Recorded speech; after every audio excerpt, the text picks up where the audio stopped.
എന്റെ ഒരു പ്രവർത്തകന്റെ നെറ്റി പൊട്ടി ചോര ഒഴുകുന്നുണ്ടെങ്കിൽ അവനോട് ചങ്ക് ചേർത്ത് വെച്ച് നിൽക്കാൻ തന്റെ ഞാനുണ്ടാകുമെന്ന് തീരുമാനിച്ചുകൊണ്ട് ഞാൻ എന്റെ സഹപ്രവർത്തകർക്ക് വേണ്ടിയാണ് പ്ലാസ്റ്റിക് സർജറി ചെയ്തത്. പോലീസ് ലാത്തി ചാർജ് നടത്തി. അത് സാധാരണ പോലീസല്ല. സാധാരണ പോലീസ് സ്റ്റേഷനിലെ പോലീസ് ആണെങ്കിൽ പുതുക്കാട് പോലീസിന് ശോഭാ സുരേന്ദ്രനെ കണ്ടാൽ ഒന്ന് തല്ലാൻ കൈ അറയ്ക്കും. പക്ഷേ ചട്ടിത്തൊപ്പിയിട്ട നമ്മുടെ പോലീസ് ഉണ്ടല്ലോ, അവരെ ലാത്തി ചാർജ് എന്ന് പറഞ്ഞു കഴിഞ്ഞാൽ പിന്നെ അവർക്ക് കണ്ണും മൂക്കും നോട്ടവും ഒന്നുമില്ല. അങ്ങനെ ഗൗരിയമ്മയ്ക്കും അതുപോലെ തന്നെ അജിതയ്ക്കും ശേഷം കേരളത്തിൽ ഏറ്റവും കൂടുതൽ ലാത്തി ചാർജ് ഏറ്റിട്ട് നിങ്ങൾക്ക് എന്നെ ഇല്ലാതാക്കാൻ സാധിച്ചില്ല ഈ കേരളത്തിന്റെ മണ്ണിലെങ്കിൽ. നമസ്കാരം. ആലപ്പുഴ മണ്ഡലത്തിലെ ബി.ജെ.പി. സ്ഥാനാർത്ഥിയായ ശോഭാ സുരേന്ദ്രന്റെ തിരഞ്ഞെടുപ്പ് പ്രചാരണമാണ് തകൃതിയായി നടന്നുകൊണ്ടിരിക്കുന്നത്. കഴിഞ്ഞ ദിവസം ആലപ്പുഴയിൽ ശോഭാ സുരേന്ദ്രൻ നടത്തിയ പ്രസംഗമാണ് ഇപ്പോൾ ചർച്ചയായിരിക്കുന്നത്. വോട്ടർമാരെ ആവേശം കൊള്ളിച്ച ശോഭാ സുരേന്ദ്രന്റെ പ്രസംഗത്തിലെ പ്രസക്ത ഭാഗങ്ങൾ കാണാം.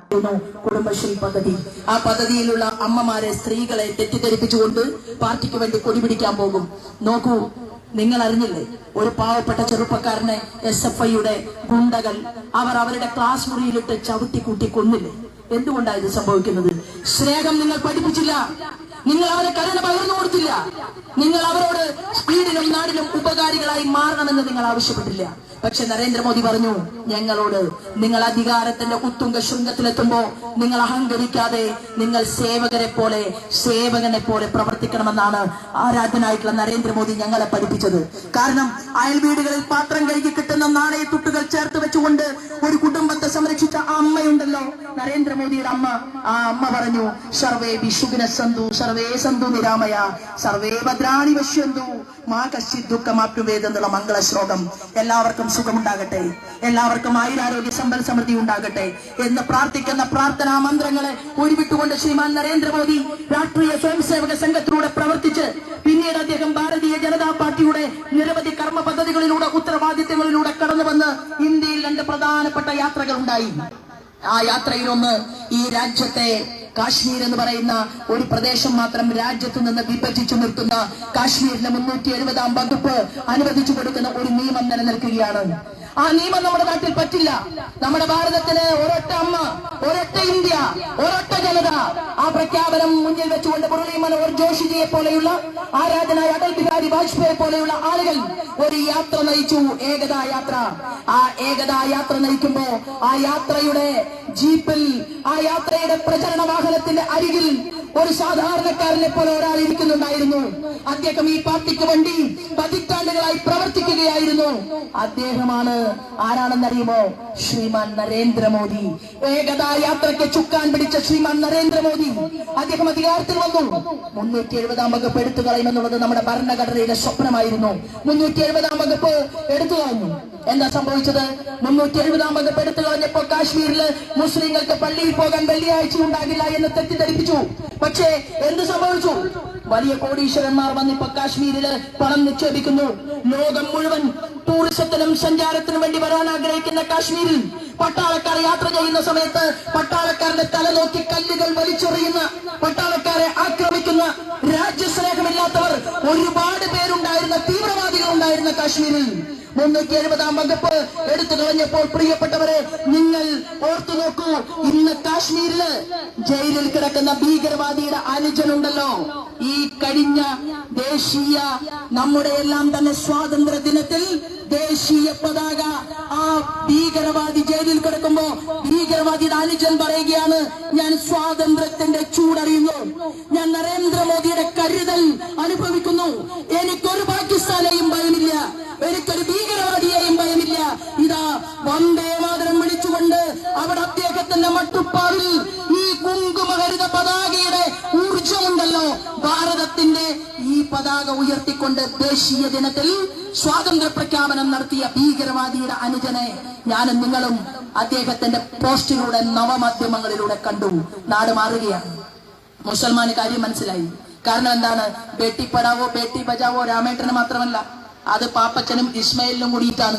പിന്നെയോ പ്രധാനമന്ത്രി ആവാസ് യോജന പദ്ധതിയുടെ വീടുകൾ അതാർക്ക് വേണ്ടിയാണ്? അത് ഹിന്ദുവിന് മാത്രമാണോ? അല്ലല്ലോ. ഭാരതീയ ജനതാ പാർട്ടി എന്നല്ലേ ഞങ്ങളുടെ പാർട്ടിക്ക് പേരിട്ടത്. ഇത് ഭാരതീയ ഹിന്ദു പാർട്ടിയല്ല, ഇത് ഇത് നമ്മുടെ രാജ്യത്തിന്റെ യശസ്സിന് വേണ്ടി പ്രവർത്തിക്കുന്നവരുടെ പ്രസ്ഥാനമാണ്. ആ പ്രസ്ഥാനത്തെ മുന്നോട്ട് ഞങ്ങൾ കൊണ്ടുപോകാൻ ആഗ്രഹിക്കുമ്പോൾ സ്ഥാനാർത്ഥി കുറച്ച് സംസാരിക്കുന്നതാണ് നല്ലതത്രേ. എന്നോട് ചില ആളുകളൊക്കെ പറഞ്ഞു, എന്നെ ഇഷ്ടമുള്ള സഖാക്കളും എന്നെ ഇഷ്ടമുള്ള കോൺഗ്രസുകാരും ഒക്കെ ഈ കേരളത്തിന്റെ മണ്ണിലുണ്ട്, ആലപ്പുഴ പാർലമെന്റ് മണ്ഡലത്തിനകത്തുമുണ്ട്. പക്ഷെ ഞാൻ അവരോട് പറയാൻ ആഗ്രഹിക്കുന്നു, ക്ഷമിക്കണം. അങ്ങനെ അഭിനയിച്ച് കൂടുതൽ ചിരിച്ച് കെട്ടിപ്പിടിച്ച് ചതിക്കാനല്ല ഞാൻ വന്നിട്ടുള്ളത്. 5 കൊല്ലത്തിലൊരിക്കൽ പാർലമെന്റ് തെരഞ്ഞെടുപ്പ് മതിയെങ്കിൽ നിങ്ങളുടെ സഹോദരിയായിട്ടുള്ള എന്നെ താമര ചിഹ്നത്തിൽ തെരഞ്ഞെടുത്ത് ഡൽഹിയിലേക്ക് അയച്ചാൽ എളുപ്പമാകും. അല്ല, ദേശീയ ഏജൻസിയുടെ മുന്നിൽ നമ്മൾ കൊടുത്തിട്ടുള്ള രേഖകളുണ്ടല്ലോ, ആ രേഖകളുടെ അന്വേഷണത്തേക്ക് തുടർന്ന് അരവിന്ദ് കെജ്രിവാളിനെ പോലെ കേസിയെ കൊണ്ടുപോയി വീണ്ടും ഒരു തെരഞ്ഞെടുപ്പാണെങ്കിലും സ്ഥാനാർത്ഥി ഞാൻ തന്നെയാണ്. നിങ്ങളെല്ലാവരും ബുദ്ധിമുട്ടിയിട്ട് എനിക്ക് വീണ്ടും വോട്ട് തരേണ്ടി വരും എന്നുള്ള കാര്യത്തിൽ ഒരു തർക്കവുമില്ല. കാരണം ആലപ്പുഴയിലെ തെരഞ്ഞെടുപ്പ് കഴിഞ്ഞാലും ആലപ്പുഴ വിട്ടുപോകും എന്നുള്ള ധാരണ ആർക്കും വേണ്ട. കരിമണൽ കർത്തയും ഇവിടത്തെ കള്ളന്മാരും ഇവിടത്തെ രാഷ്ട്രീയ നേതാക്കന്മാരും എന്ന് പാവപ്പെട്ടവനെ പറ്റിക്കുന്നത് അവസാനിപ്പിക്കുന്നുവോ അന്ന് വരെ നിങ്ങൾക്ക് സ്വന്തമായിരിക്കും, കൂടെയുണ്ടാകും ഞാൻ എന്ന് പ്രഖ്യാപിച്ചുകൊണ്ടാണ് ഈ തെരഞ്ഞെടുപ്പിന്റെ പോരാട്ട വേദിയിൽ കണ്ടിരിക്കുന്നത്. മറ്റൊന്ന് ഞാൻ പറയാൻ ആഗ്രഹിക്കുന്നു, എന്നെ തൊടാതെ ഒരു BJP-കാരനെയും ഒരു RSS-കാരനെയും ഒരു നാട്ടുകാരനെയും തൊടാൻ ഞാൻ അനുവദിക്കില്ല. നിങ്ങൾ തൃശ്ശൂരിൽ അന്വേഷിച്ചാൽ മതി. ഞങ്ങളൊരു വലിയ സമരം നടത്തി. ആ സമരത്തിന്റെ മുന്നിൽ എന്റെ സഹപ്രവർത്തകന്മാർ പോലീസിന്റെ ലാത്തി ചാർജ് ഏൽക്കുമ്പോൾ എനിക്ക് വേണമെങ്കിൽ കാറിൽ കയറി പോകാമായിരുന്നു. എന്നോട് ആവശ്യപ്പെട്ടു, നിങ്ങൾ മുൻനിരയിലേക്ക് പോകണ്ട, നിങ്ങൾ തിരിച്ചു പോകണം. പക്ഷേ ഞാൻ പറഞ്ഞ എന്താണെന്ന് അറിയുമോ, എന്റെ ഒരു പ്രവർത്തകന്റെ നെറ്റി പൊട്ടി ചോര ഒഴുകുന്നുണ്ടെങ്കിൽ അവനോട് ചങ്ക് ചേർത്ത് വെച്ച് നിൽക്കാൻ തന്റെ ഞാൻ ഉണ്ടാകുമെന്ന് തീരുമാനിച്ചുകൊണ്ട് ഞാൻ എന്റെ സഹപ്രവർത്തകർക്ക് വേണ്ടിയാണ് പ്ലാസ്റ്റിക് സർജറി ചെയ്തത്. പോലീസ് ലാത്തി ചാർജ് നടത്തി. അത് സാധാരണ പോലീസല്ല. സാധാരണ പോലീസ് സ്റ്റേഷനിലെ പോലീസാണെങ്കിൽ പുതുക്കാട് പോലീസിന് ശോഭാ സുരേന്ദ്രനെ കണ്ടാൽ ഒന്ന് തല്ലാൻ കൈ അറയ്ക്കും. പക്ഷേ ചട്ടിത്തൊപ്പിയിട്ട നമ്മുടെ പോലീസ് ഉണ്ടല്ലോ, അവരെ ലാത്തി ചാർജ് എന്ന് പറഞ്ഞു കഴിഞ്ഞാൽ പിന്നെ അവർക്ക് കണ്ണും മൂക്കും നോട്ടവും ഒന്നുമില്ല. അങ്ങനെ ഗൗരിയമ്മയ്ക്കും അതുപോലെ തന്നെ അജിതയ്ക്കും ശേഷം കേരളത്തിൽ ഏറ്റവും കൂടുതൽ ലാത്തി ചാർജ് ഏറ്റിട്ട് നിങ്ങൾക്ക് എന്നെ ഇല്ലാതാക്കാൻ സാധിച്ചില്ല ഈ കേരളത്തിന്റെ മണ്ണിലെങ്കിൽ ഇപ്പൊ എന്നോട് പറയുകയാണ് കരിമണൽ കർത്ത, ഞാൻ നിങ്ങൾക്ക് കുറെ കോടികൾ തരാം, നിങ്ങൾ ആലപ്പുഴയിൽ സ്ഥാനാർത്ഥിയാകാൻ പാടില്ല. ഞാനേ അറിഞ്ഞിട്ടില്ല ഞാൻ ആലപ്പുഴയിലെ സ്ഥാനാർത്ഥിയാണെന്ന്. അറിഞ്ഞതാരാണ്? ഡൽഹിയിൽ ഇരിക്കുന്ന ശ്രീമാൻ അമിത് ഷായാണ് അറിഞ്ഞത്. ആലപ്പുഴക്കാർക്ക് ഒരു നേതാവിനെ വേണം. ആ നേതാവ് എന്ന് പറഞ്ഞാൽ അഹങ്കരിച്ചുകൊണ്ട് നേതാവായിട്ട് അങ്ങനെ വലിയ സിംഹാസനത്തിൽ ഇരിക്കുന്ന ഒരാളല്ല. പാവപ്പെട്ട കൂലിപ്പണിക്കാരായ കർഷക തൊഴിലാളികളായ കയർ തൊഴിലാളികളായ കശുവണ്ടി തൊഴിലാളികളായ മത്സ്യപ്രവർത്തകരായിട്ടുള്ള ആളുകൾക്ക് ഒരു ലീഡറെ വേണം. അത് ശോഭ മതി എന്ന് തീരുമാനിച്ചത് ഡൽഹിയിൽ ഇരിക്കുന്നവരാണ്. അത് തീരുമാനിച്ചപ്പോ ഞാൻ ആ തീരുമാനം ഏറ്റെടുത്തു. ഞാൻ ഏറ്റെടുത്തു എന്ന് മാത്രമേ ഉള്ളൂ. എവിടെ തെരഞ്ഞെടുപ്പിൽ പോകാൻ പറഞ്ഞാലും ആ തെരഞ്ഞെടുപ്പിൽ പോകാൻ എന്റെ പ്രസ്ഥാനം എനിക്ക് ചങ്കൂറ്റം നൽകിയിട്ടുണ്ടെങ്കിൽ പ്രിയപ്പെട്ടവരെ, ആരുടെയും ഭീഷണിക്ക് മുന്നിൽ മുട്ടുകൂട്ടിയിടിച്ച് തലകുനിക്കുന്ന പാരമ്പര്യം ഞങ്ങൾക്കില്ലാത്തത് കൊണ്ട് അത് തന്നെയാണ് ഞങ്ങളുടെ പ്രത്യയ ശാസ്ത്രം. പിന്നെ ഫ്ലെക്സ് ബോർഡ് കുറച്ച് കുറവുണ്ടാവും, ചിലപ്പോ പോസ്റ്റർ കുറച്ച് കുറവുണ്ടാകും. കാരണം ഇത് ആരാന്റെ പണമാണ്. ഭാരതീയ ജനതാ പാർട്ടിക്കും മാർക്സിസ്റ്റ് പാർട്ടിക്കും കോൺഗ്രസിനും ഒക്കെ ഫണ്ട് തരുന്നത് ഇവിടത്തെ ജനങ്ങളാണ്. അപ്പൊ കൂടുതൽ ഫ്ലക്സ് വെച്ചാൽ നിങ്ങൾക്ക് തന്നെയാണ് പോക്ക്. ഞാൻ ഫ്ലക്സ് ഉപേക്ഷിക്കാനേ തയ്യാറാണ്. പക്ഷേ കേസിയും ആരിഫും എടുത്തു മാറ്റാൻ തയ്യാറാണെങ്കിൽ ഞാൻ ഈ തെരഞ്ഞെടുപ്പിൽ പ്രഖ്യാപിക്കാം, ആലപ്പുഴ പാർലമെന്റ് മണ്ഡലത്തിൽ ഫ്ലക്സും വേണ്ട പോസ്റ്ററും വേണ്ട എന്ന്. തന്റെ ഇടമുണ്ടോ? നിങ്ങൾ മുന്നോട്ട് വരണം. ചലഞ്ച് ഏത് ഗ്രൗണ്ടിലും ഞാൻ വരാൻ തയ്യാറാണ്. പ്രചരണം നമുക്ക് വാക്കുകൊണ്ടാകാം, നമുക്ക് ജനാധിപത്യം മൈക്കിൽ ചർച്ച ചെയ്യാം, നമുക്ക് ഇവിടുത്തെ മാധ്യമങ്ങളുടെ മുന്നിൽ ചർച്ച നടത്താം. പക്ഷേ അതല്ലെങ്കിൽ പിന്നെ ഞാൻ എന്റെ പ്രവർത്തകരോട് പറഞ്ഞിട്ടുണ്ട്, കൂലിപ്പണിക്ക് പോകുന്ന പ്രവർത്തകരാണ്, സാധാരണക്കാരാണ്. പക്ഷേ കേസിയും ആരിഫും പൊന്നു വെച്ചാൽ അവിടെ ഒരു മുക്കുറ്റിപ്പൂവെങ്കിലും വെക്കണം. അതെനിക്ക് നിർബന്ധമുണ്ട്.